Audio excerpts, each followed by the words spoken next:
Pai do Senhor, meus irmãos, apacentar. Queridos, hoje é quinta-feira, dia de estudo bíblico. Estamos estudando o livro de Gênesis e hoje vai ser uma bênção. Você vai adorar o Senhor, você vai aprender muito. Então, feche os teus olhos e vamos orar. Senhor, te glorifico pela oportunidade de estarmos iniciando mais esse culto, estudo bíblico, que o teu povo possa aprender a tua palavra e que em nome de Jesus, Senhor, a tua glória se manifeste nesse estudo. Senhor, esse momento de louvor também teremos antes, que possamos abrir nosso coração para adorar o teu nome. E eu sei, Senhor, grandes coisas tu tens reservado para teu povo e para a tua igreja. Logo, logo, todo esse caos vai acabar e vamos estar juntos celebrando ao Senhor. Em nome de Jesus. Amém. Vamos louvar o Senhor? Dê lugar a Deus. Glória a Deus, te agradecemos, Senhor, o que o Senhor tem feito pelas nossas vidas. Eu te agradeço, Deus, por se lembrar de mim e pelo teu favor, o que me faz crescer. Eu vivo pela fé e não vacilo, eu não paro, não desisto. Eu sou de Deus, eu sou de Cristo. Você mudou a minha história e fez o que ninguém podia imaginar. Você acreditou e isso é tudo.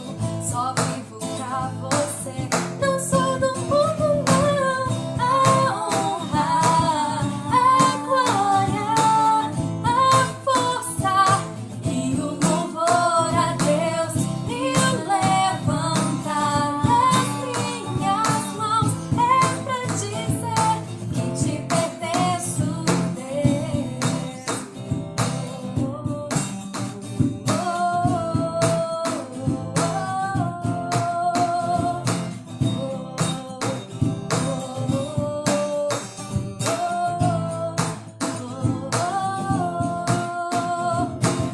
Eu te agradeço, Deus, que no deserto não me deixou morrer nem desanimar.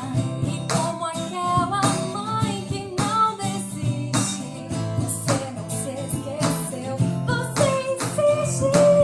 Você mudou a minha história e fez o que ninguém podia imaginar. Você acreditou e isso é tudo. Só vivo pra você. Não sou do mundo, não. A honra, a glória, a força e o louvor a Deus e o levantar das minhas mãos é pra dizer que te pertenço. A honra, a glória, a força e o louvor a Deus e o levantar das minhas mãos é pra dizer que te pertenço, Deus.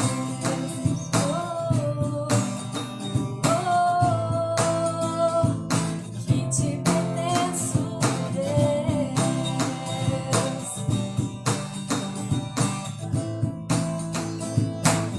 Te pertenço, Deus. Senhor, queremos convidar o Teu Espírito Santo para estar nas nossas vidas, para estar na nossa casa, na nossa família. Espírito Santo, tu és bem-vindo neste lugar, tu és bem-vindo nas nossas vidas.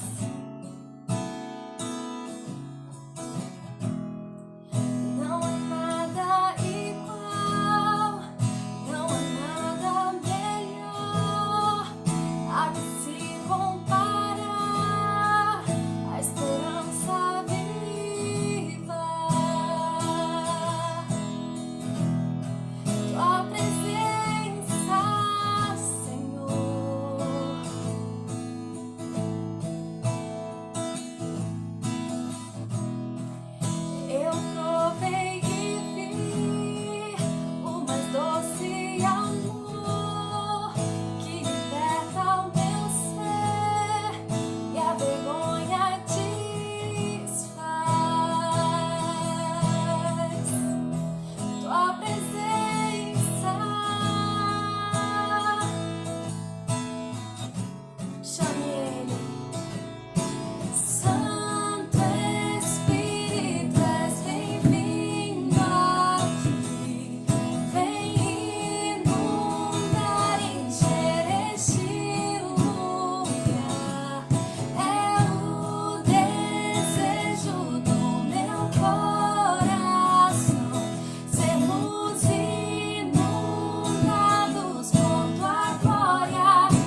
somos feitos para te adorar, Pai.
agradecer pela tua bondade, pela tua fidelidade. Continua falando conosco, agindo em nós e através de nós, em nome de Jesus. Amém.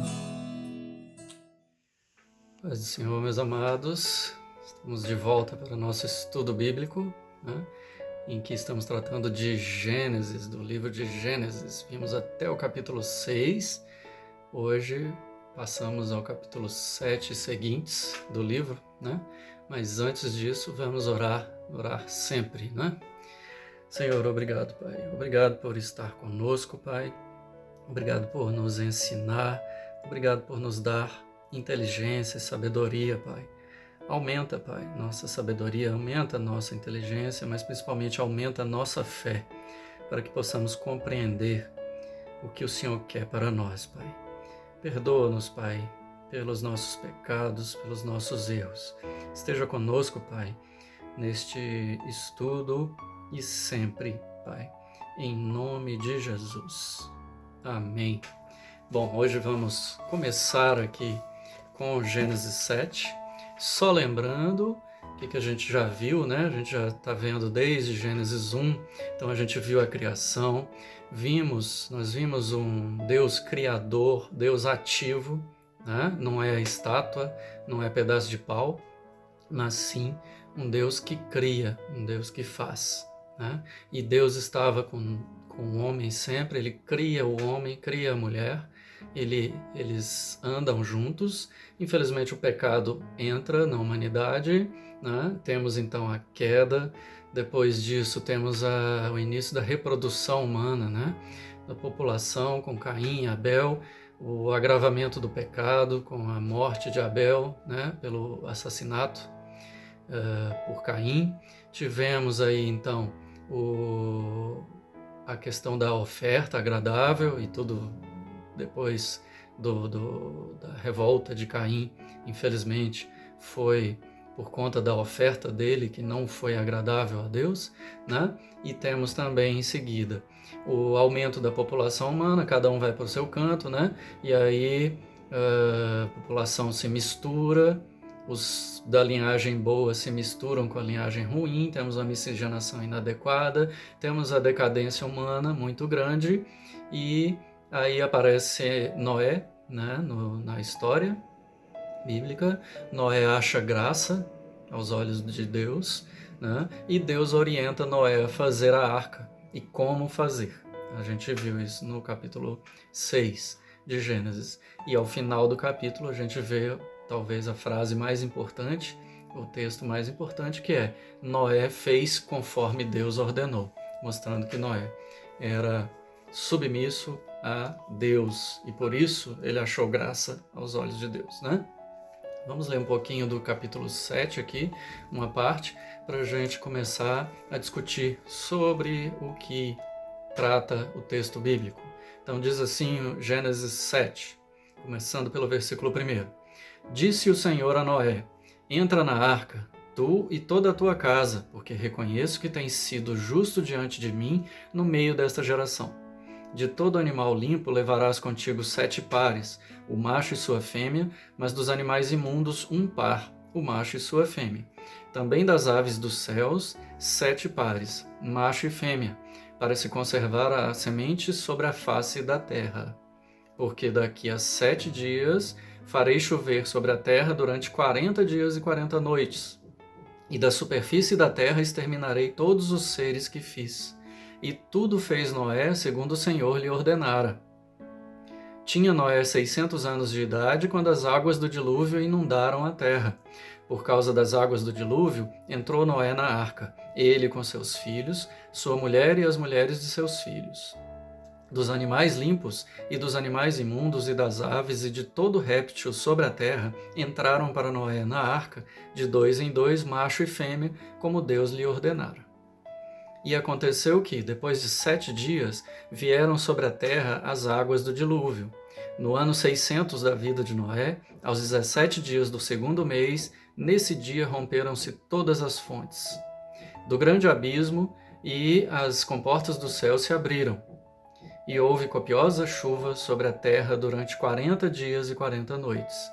Nesse mesmo dia entraram na arca Noé, seus filhos Sem, Cã e Jafé, sua mulher e as mulheres de seus filhos, eles e todos os animais segundo as suas espécies, todo o gado segundo as suas espécies, todos os répteis que rastejam sobre a terra segundo as suas espécies, todas as aves segundo as suas espécies, todos os pássaros e tudo o que tem asa. De toda a carne em que havia fôlego de vida, entraram de 2 em 2 para Noé na arca. Eram macho e fêmea os que entraram de toda a carne, como Deus lhe havia ordenado. E o Senhor fechou a porta após ele. Então nós temos no texto aqui, depois a gente segue no capítulo dos versículos 17 até o 24, para falar do dilúvio, mas antes disso vamos interromper para ver essa primeira parte deste capítulo 7. Então a primeira parte mostra que Deus continua se relacionando com Noé, Deus continua conversando com Noé, né? Noé então anda com Deus também, né? E Noé tinha essa missão especial de construir a arca, entrar na arca com sua família e também levar machos e fêmeas de todas as espécies para que a semente fosse continuada. Então o que a gente teve? A gente teve a decisão de Deus de limpar a humanidade, mas para limpar a humanidade até os animais tiveram também que ser sacrificados aí, né? Mas Deus manteve a semente, né?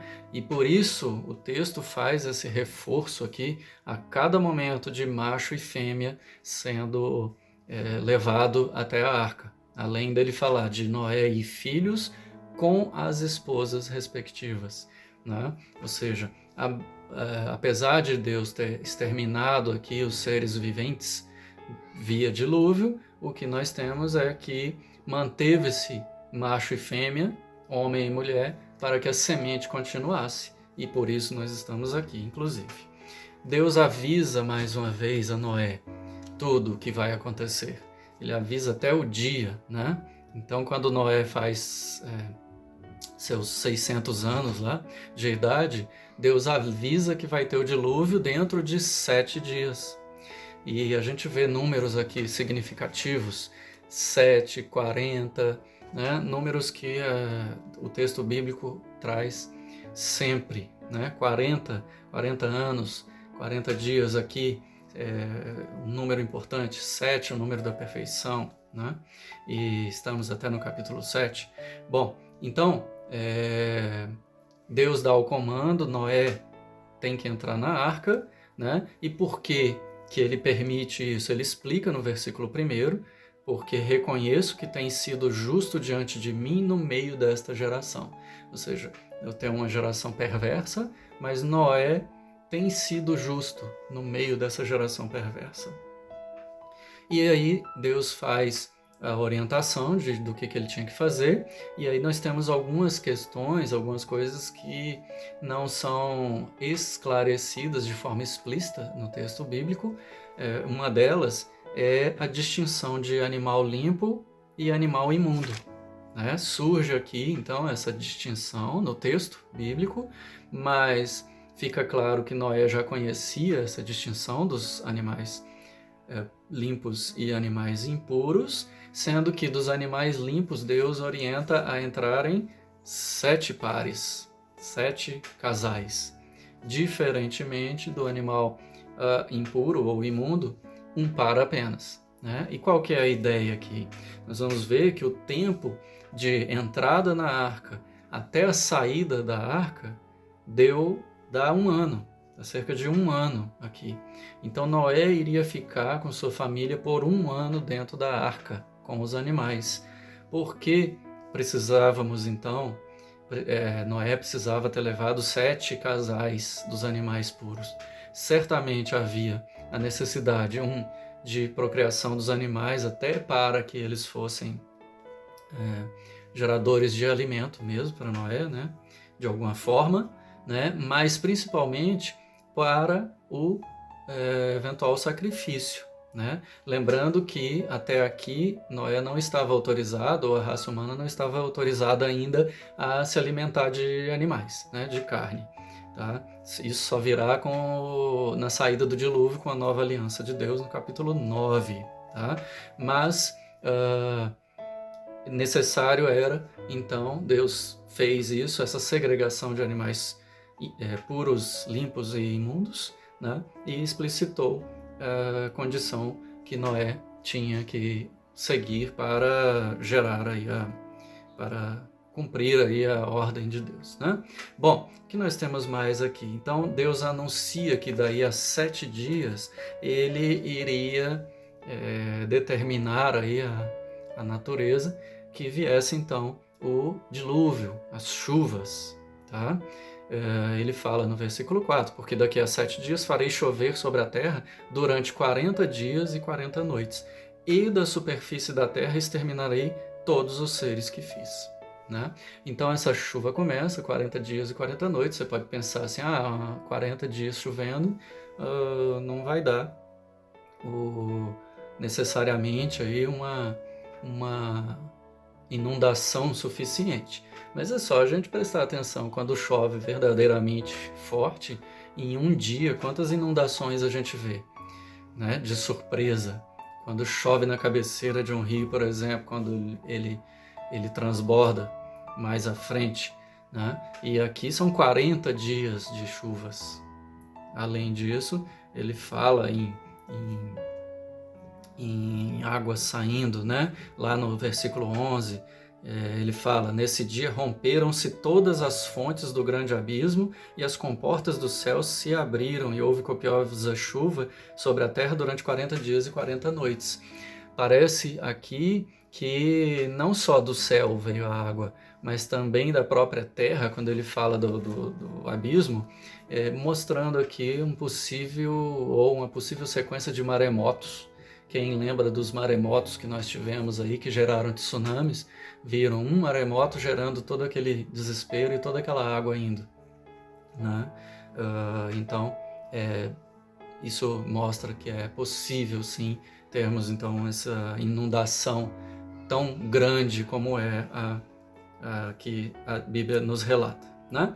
Bom, teve então no sétimo dia, então começam, né, a chuva e o rompimento das todas as fontes, como diz o versículo 11, né? E neste dia, ele fala, nesse mesmo dia, no versículo 13, entraram Noé, seus filhos Sem, Cã e Jafé, sua mulher e seus filhos, eles e todos os animais entraram. É interessante assim que todos foram para Noé. No versículo 15 a gente vê, de toda a carne em que havia fôlego de vida, entraram de 2 em 2 para Noé na arca.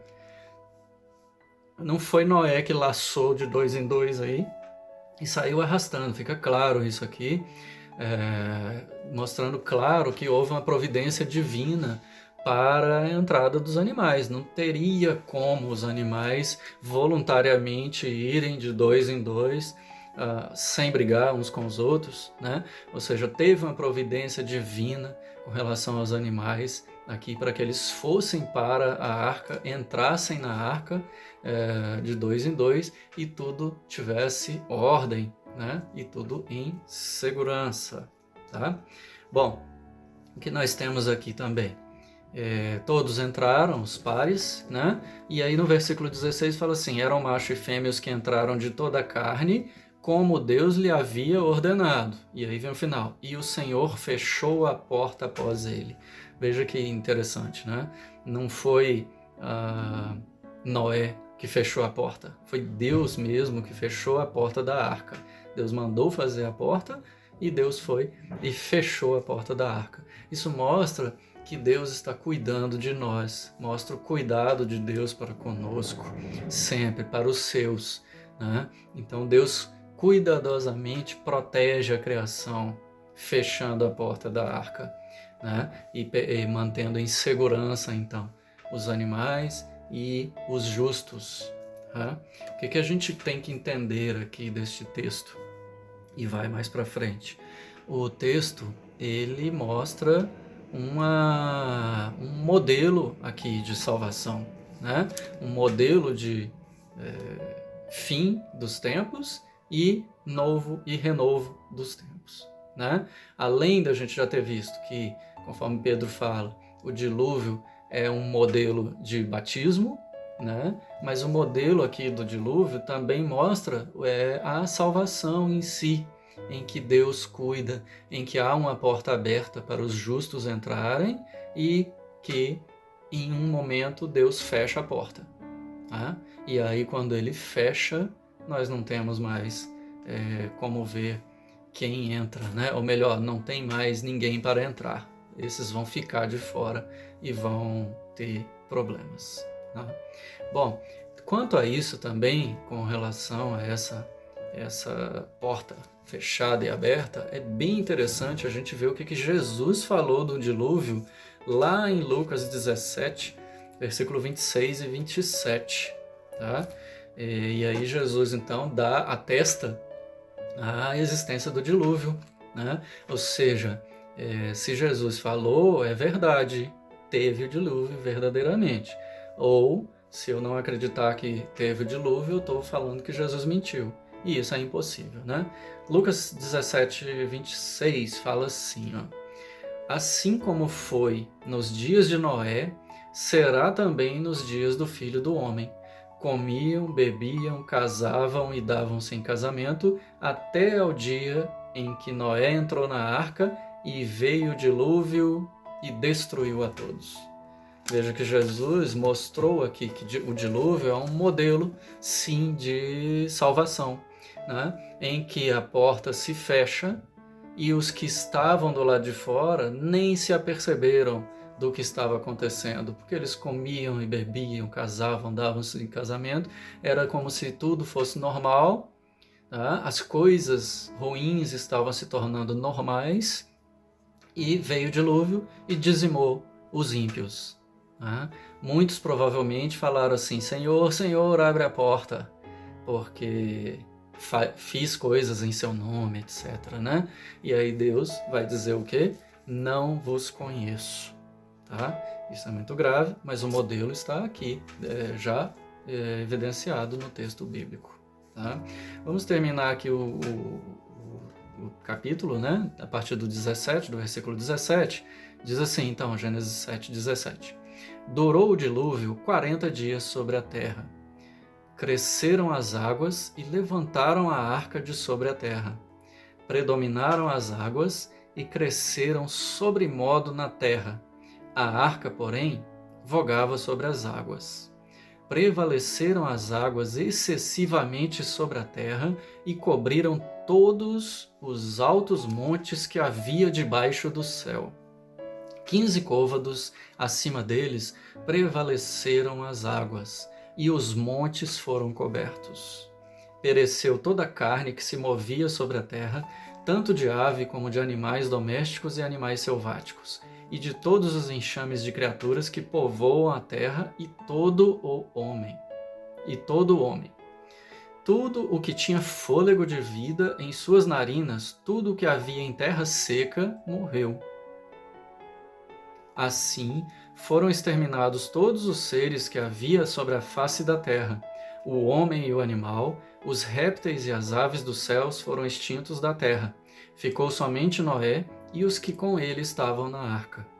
E as águas durante 150 dias predominaram sobre a terra. Ou seja, aqui mais um período, o período do dilúvio mesmo, mostrando aqui, o autor, ele tem esse estilo de repetir bastante o texto para mostrar ou para reforçar o que estava acontecendo ou a situação grave que era dos acontecimentos que estavam acontecendo. Então, na primeira parte do capítulo, ele repete mais de uma vez de que os animais, macho e fêmea, tinham que entrar na arca, né? 7 pares, né, puros e um par impuro, tá? Esse é o modelo, e ele fala mais de uma vez que isso deveria acontecer, e depois, quando começa o dilúvio, mais uma vez ele relata que isso aconteceu, que esses animais entraram e que Noé, seus filhos e as suas esposas entraram também, e depois Deus fechou a porta. Quando ele fecha a porta, então o dilúvio ele se evidencia com mais força, né? E aqui diz que o dilúvio durou 40 dias sobre a terra, cresceram as águas e levantaram a arca de sobre a terra. Ou seja, o dilúvio durou 40 dias, aquela chuva, aquela movimentação de água extraordinária durou 40 dias, então a água foi subindo, a arca estava a salvo porque ela estava flutuando, né?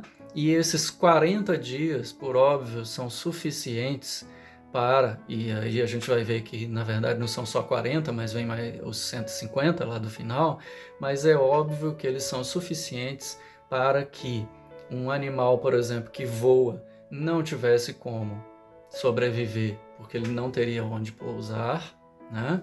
Além disso, até um humano mesmo que tenha se apercebido com essa inundação, e a gente sabe que não deu tempo, mas mesmo que tivesse dado tempo, ainda que ele tivesse conseguido flutuar em alguma coisa, um tronco de árvore, alguma coisa assim, ele não sobreviveria esses 40 dias, muito menos 150 dias boiando, sem comida, sem água potável, né? E sem uma cobertura, ou seja, se tivesse sol ia se queimar, né? Se tivesse só chuva ia morrer de frio, de hipotermia, certamente. Então, por isso esse tempo todo aí dos dos 40 dias e depois no total dos 150 dias de águas abundantes, né?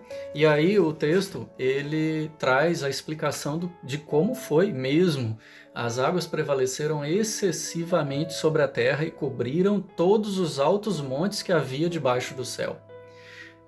O que significa isso, então? Significa que as águas foram a alturas extraordinárias a ponto de tampar a ponta dos montes, dos morros, das montanhas, dos picos. Ou seja, só foi água mesmo, era muita água. E aí ele ainda prossegue lá no versículo 20, falando que 15 côvados acima dos montes prevaleceram as águas e os montes foram cobertos. Então 15 côvados acima. Quanto era um côvado? Cerca de 45 centímetros. Então vamos chutar aqui uns 7 metros de altura de água acima do topo dos montes. Foi muita água mesmo, Foi muita água. Então não tinha como alguém sobreviver, a não ser quem estava dentro da arca, para escapar de tanta água, Bom, que nós temos mais aqui, ele reforça no versículo 21. Pereceu toda a carne que se movia sobre a terra, tanto de ave como de animais domésticos e animais selváticos, e todos os enxames de criatura que povoavam a terra, e todo homem. Então a criação é extinta aqui, a não ser quem estava dentro da arca, e é óbvio os animais aquáticos, que não foram eliminados aqui pelo próprio texto, a gente percebe isso, O que acontece? Então, toda a criação é eliminada. Há discussões aí, a ciência dentro do texto bíblico, Há discussões se o dilúvio foi localizado ou se foi em toda a terra, Por quê? Porque não teria água suficiente, porque se fala muito dali, porque não poderia ter subido a água 7 metros acima do, Monte Everest, Mas isso não tem comprovação científica de nada, de nenhuma das situações, seja de inundação total da Terra, seja da inundação apenas regional. Mas o que nos interessa efetivamente quando a gente lê sobre o dilúvio, lê Gênesis? O que interessa, e o texto, ele não se propôs a ser científico, mas sim um relato dramático mesmo da tragédia que foi, da situação que ocorreu. O texto ele quer mostrar o aspecto religioso, o aspecto divino desta situação. Então, o que nós temos aqui em termos teológicos, digamos assim, que seja importante aqui para nós quando a gente fala do dilúvio?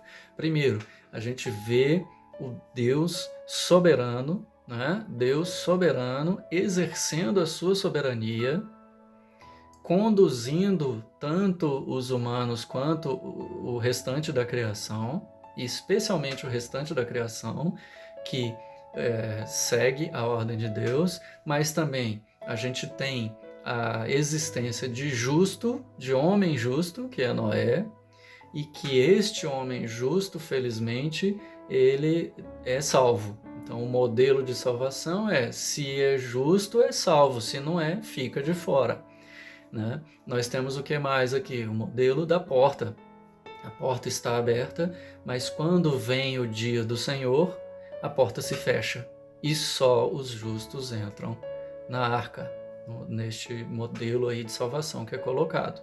Segundo, ou mais um ponto, é que neste modelo de salvação, o primeiro aqui é com água, a gente viu também no encontro anterior, o primeiro batismo, a primeira fim aí da humanidade em termos de renovo, ele veio com água com o dilúvio, e nós teremos um próximo no futuro que Pedro explica que é com fogo, e que virá, então não vai ser um dilúvio, até porque lá para frente a gente vai ver que Deus fez o compromisso a aliança de não dizimar mais a humanidade com o dilúvio, né? Mas a humanidade má então vai ser limpa com fogo. A diferença também em aspecto teológico e de espiritual é que o relato aqui é muito terreno, ou seja, dizimou os humanos, mas a gente tem que lembrar que os pecadores, eles não se salvam e vão para o sofrimento eterno. Então não tem essa limpeza geral e dizima e acabou, né? Não se acaba com os pecadores, mas infelizmente, né, isso é a justiça, né, os pecadores serão lançados no sofrimento eterno. Bom, o que nós temos mais então? Tudo que tinha fôlego de vida em suas narinas, tudo que havia em terra seca morreu, né? Lá no versículo 22. No versículo 23 diz assim: assim foram exterminados todos os seres que havia sobre a face da terra. Apesar de terra, aqui no hebraico, ela poder significar todo o planeta, mas também significar o país ou a região, né? E ele fala mais: o homem, o animal, os répteis e as aves dos céus foram extintos da terra, ficou somente Noé e os que com ele estavam na arca. Prefiro crer que o dilúvio foi completo mesmo, que toda a face da terra foi limpa, né, com o dilúvio. Uma outra coisa também, falando de existência do dilúvio, é bem interessante entender ou saber que em várias religiões há documentos relatando uma grande inundação que dizimou praticamente toda a humanidade, tá? Então não é só o cristão, não é só o judeu que tem ciência do dilúvio, né? Mas basicamente toda a humanidade tem registro da existência desse grande volume de águas que dizimou a humanidade e os animais, né? Toda a criação, então. Mas, claro, para voltar à existência tinha que ter alguém, tinha que ter a semente, e por isso a arca com os pares, tá? Ficou somente Noé e os que com ele estavam na arca, e o versículo 24 vai falar: e as águas durante 150 dias predominaram sobre a terra. Então o tempo de inundação é muito maior do que os 40 dias. Tá? Choveu e houve os maremotos, ou o que foi, né? Surgiu água de todos os lados aí por 40 dias. Mas é óbvio que com uma inundação tão grande dessa, não ia ser do dia para a noite que a água iria sumir, né? E precisava desse tempo também. A gente tem que entender aqui um outro recado que tem, e quando a gente lê o capítulo 8º, no próximo encontro, a gente vai ver a paciência de Noé, que nós infelizmente hoje não temos, né? Mas Noé tinha demais,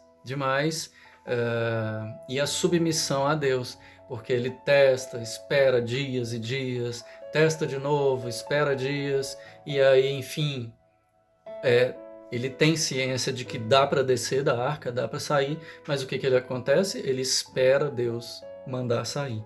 E aí ele só sai da arca quando Deus manda Noé sair. Então nós temos aqui um modelo, né, explicado de salvação, em que Noé é o protagonista junto com Deus, porque Noé era justo, né, e íntegro face os homens, e perante Deus ele era justo. Noé, então, por ser justo, se salvou, houve salvação. Tá? Por que Noé precisou estar? Porque Deus não iria criar de novo a descendência ou a raça ou os seres humanos, já que o modelo ou a situação é que de Adão viria o segundo Adão, que é o Messias, como foi colocado lá no capítulo 3 de Gênesis, em que as consequências do pecado era sair do jardim, era trabalhar, e aquela discussão da mulher com a cobra, com a serpente, né? Em que há uma primeira evidência do Messias vindo para nos salvar e para derrotar o mal, o Satanás. Tá certo? Então o capítulo 7 ele traz uma repetição proposital para fixar alguns conceitos, algumas ideias, embora também ele traga alguns conceitos que a gente não sabe como eles surgem ali, por exemplo, do animal puro e animal impuro, né? Ele traz aqueles números essenciais da Bíblia, 7 dias, né? Daqui 7 dias você vai entrar na arca porque vai começar o dilúvio, 40 dias vão ser a chuva, né? O 40 é importante, Jesus foi para o deserto, ficou 40 dias em jejum, 40 anos foi no deserto, 40 mais 40 mais 40 foi a vida de Moisés, né? Então temos esses paralelos bíblicos aqui, tá? Bom, ficamos por aqui, porque a próxima discussão é o capítulo 8, em que as águas vão diminuir até que lá para o capítulo 9, ou antes, no final do capítulo 8, Noé sai da arca, com autorização de Deus, naturalmente, né? E aí é uma outra oportunidade para a gente ver o que mais Deus nos revela em termos de salvação, em termos de seu cuidado para conosco, num texto sobre dilúvio. Amém? Lembramos, então, ficamos por aqui no ensino, lembrando das atividades da igreja, continuam as atividades online, né? Todos os dias tem culto, tem estudo bíblico, você não pode perder, não pode ficar de fora. Tá? E as atividades do cristão continuam, você continua cristão, mesmo não indo à igreja física, né? Participando, contribuindo, orando, jejuando, sendo cristão, amando. Amém? Vamos orar então para encerrar. Senhor, obrigado, Pai, por nos dar entendimento da sua palavra. Obrigado por se revelar a nós. Obrigado por cuidar da gente, Pai. Obrigado por tudo mesmo, pelo seu cuidado, pelo seu amor e também pela sua justiça. Perdoa, Pai, nossos pecados, nossos erros, nossas falhas. Ajuda-nos, Pai, a sermos melhores. Aumenta a nossa fé, Pai. Dá-nos segurança, dá-nos paz, dá-nos saúde. Protege-nos nesse momento tão difícil que a humanidade passa, Pai. Esteja conosco, Pai. Abençoa-nos em nome de Jesus. Amém. Que o Senhor te abençoe e te guarde.